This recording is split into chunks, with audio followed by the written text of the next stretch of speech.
আসসালামু আলাইকুম dear viewer সবাইকে। মাইক্রোসফট এক্সেল টিউটোরিয়ালে আপনাদের সবাইকে আবারও স্বাগত জানাচ্ছি। আজকে আমরা দেখব যে এই কয়েকটা অপারেশন দেখব, কনকেটিনেট, লেন্থ, তারপর লেফট এবং রাইট, এগুলো দিয়ে কি কাজ করা হয়। আমরা একদম এক্সেলে চলে যাই, এক্সেল থেকে সরাসরি দেখি যে কোনটার কি কাজ। তো আমরা প্রথমে এক্সেল শিটটা ওপেন করি। গতদিন আমরা এই এক্সেল শিটে কাজ করেছি এবং পাসওয়ার্ড দিয়ে রাখছিলাম, তো আমি পাসওয়ার্ডটা দিই এবিসি টপ থেকে।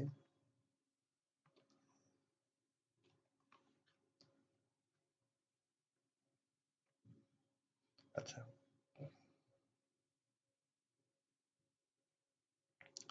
গতদিন আমরা এই একদম এই জিনিসটা দিয়ে কাজ করছি। আমরা আজকে দেখবো কনকেটিনেট।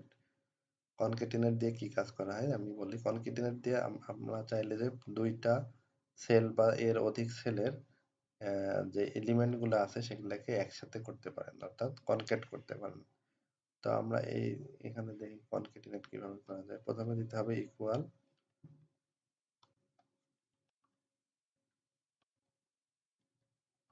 সরি,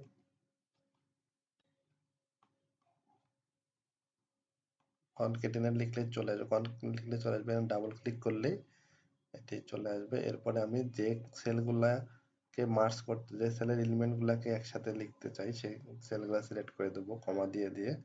প্রথমে এটা দিলাম C2, এরপরে কমা,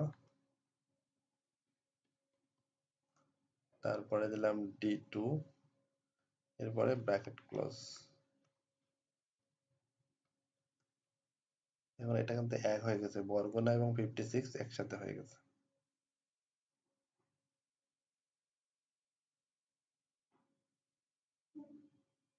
এরপরে আমি যদি এটা পুরোটাকে টান দিয়ে পুরোটাকে নিচে দিই তাহলে দেখুন সবগুলো একসাথে হয়ে যাবে। সবগুলা হচ্ছে এটার সাথে এটা একসাথে হয়ে গেছে।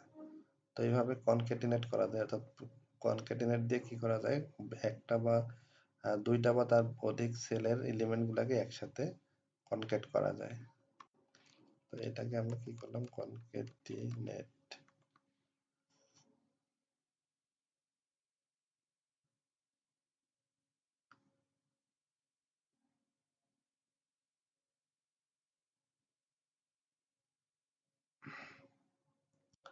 আচ্ছা, এরপরে আমরা দেখবো যে লেন্থের কি কাজ। লেন্থ দিয়ে হচ্ছে একটা সেলে কতগুলা ক্যারেক্টার আছে বা কতগুলা নাম্বার আছে সেটা দেখা যায়।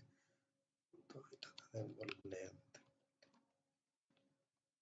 আমরা আমরা এটার বা এই সেলের যে লেন্থ আছে সেটা যদি বের করতে চাই তাহলে ইকুয়াল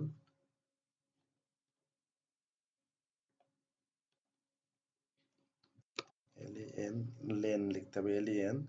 এলিএনে ডাবল ক্লিক করলে তারপর চাবে যে কোন সেলটা আপনি লেন্থ বের করতে চান। আমরা ধরলাম C2 দিলাম, C2 দিয়ে ব্র্যাকেট ক্লোজ।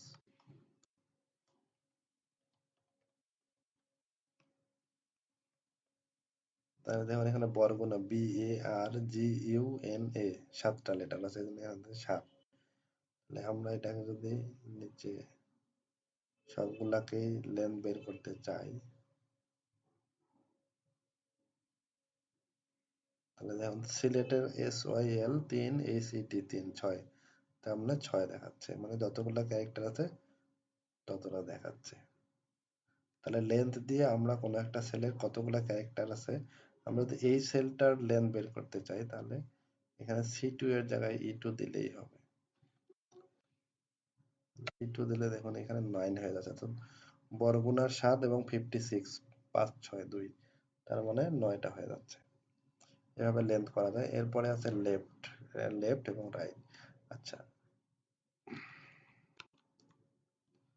লেফট দিয়ে কি করা যায়, আমি চাচ্ছি যে এই যে সেলের যে এলিমেন্ট আছে তার হচ্ছে লেফট থেকে 2টা বা 3টা ক্যারেক্টার আমি পেতে চাই। তাহলে ইকুয়াল দিয়ে লেফট, লেফটে ডাবল ক্লিক করলে এটা চলে আসবে। এরপরে আমি চাই এই সেলটার বাম থেকে, অর্থাৎ লেফট থেকে 3টা ক্যারেক্টার আমি এইখানে পেতে চাই। তাহলে এখানে দিয়ে 3 3 দিতে হবে তাহলে।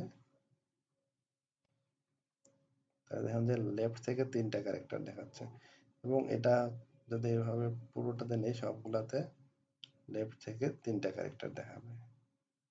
বিআর, বিএইচও, জেএইচ এভাবে। যদি এখানে 4 দিতাম তাহলে 4টা দেখাতো।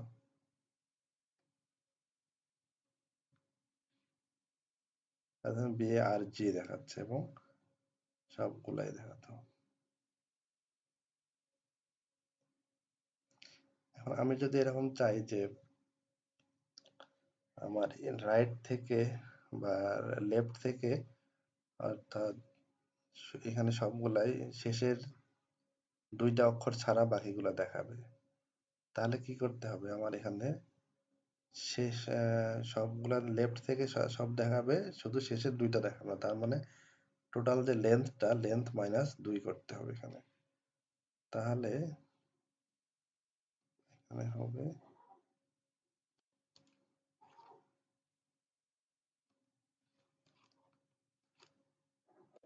len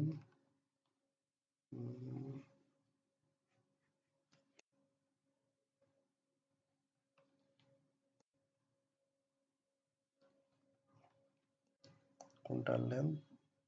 এই সেলের লেন্থ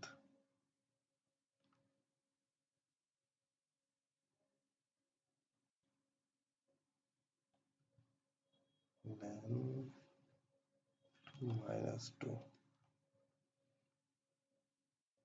তাহলে দেখুন যে শেষের 2টা ছাড়া বাকি সব দেখাচ্ছে।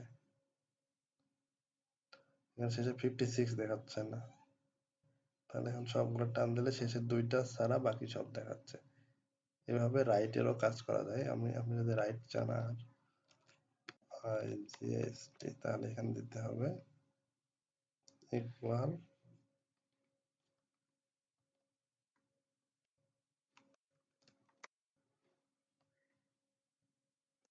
রাইট,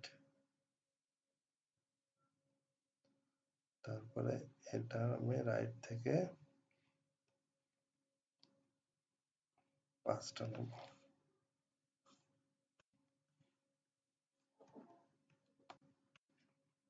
তাহলে রাইট থেকে দেখাচ্ছে এই যে 2 3 5 ইউএনএ 56। এভাবে লেফট রাইট করে আমি সহজেই যে কোনো সেলের যে কোনো সংখ্যক ক্যারেক্টার নিতে পারবো বা লেন্থ বের করতে পারবো, কনকেট করতে পারবো।